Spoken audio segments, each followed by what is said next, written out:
Welcome back, guys. In this video I'm going to share with you guys my 2 secrets of taking moody nature photos. So let's get started.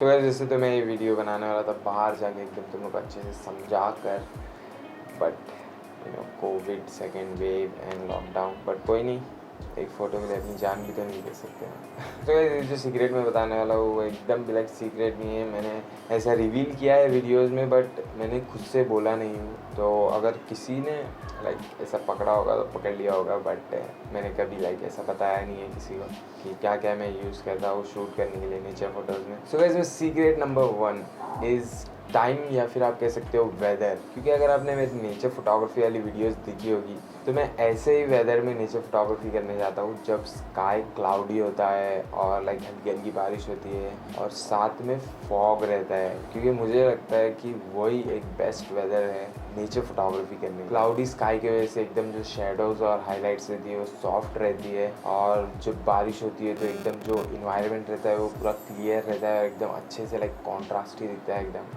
और fog आ जाने के बाद तो मतलब ओह, मज़े ही मज़े। तो इसके लिए आपने देखा होगा कि लाइक जब मैंने nature photography in my native place वाला वीडियो बनाया था, वो रिवर के आ रहा हूँ, तभी मैंने फॉग जाने के बाद नेचर फोटोग्राफी करना एकदम से लाइक बंद ही कर दिया था। तो इसीलिए मेरे को कम फ़ोटोज़ मिले थे। सो सीक्रेट नंबर 1, टाइम और वेदर। एकदम अच्छा क्लाउडी वेदर का वेट करो, एकदम सुबह सुबह जाओ जब लाइक फॉग आता है अच्छा खासा मानसून में।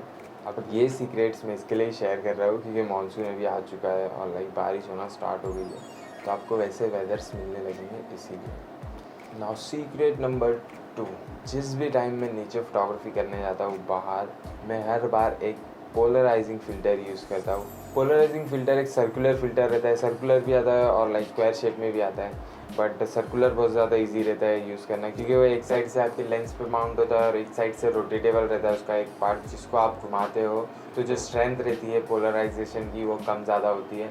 अब पोलराइजिंग फ़िल्टर के 2 फंक्शन रहते हैं। पहला तो वो जो रिफ्लेक्टेड हाइलाइट्स रहती है और जो ग्लेयर रहता है जैसे ग्लास में से या फिर वाटर में से, उसको रिमूव करता है। और सेकंड, ये जो आपके कलर्स रहते हैं आपके फ़ोटोज़ में उसको एकदम रिच और डेंस बताता है, स्पेशली ग्रीन्स और blue.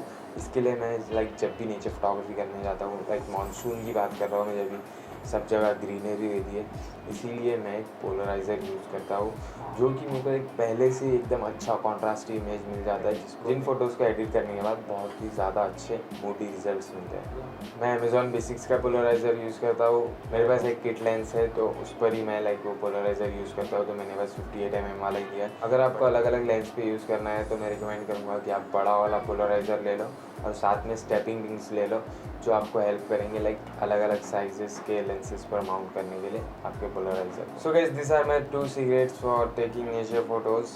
I hope you guys liked it. Don't forget to hit that subscribe button, and I'll be making more videos like this, so subscribe, and I will see you guys in the next video. Also, don't forget to like this video. So peace out.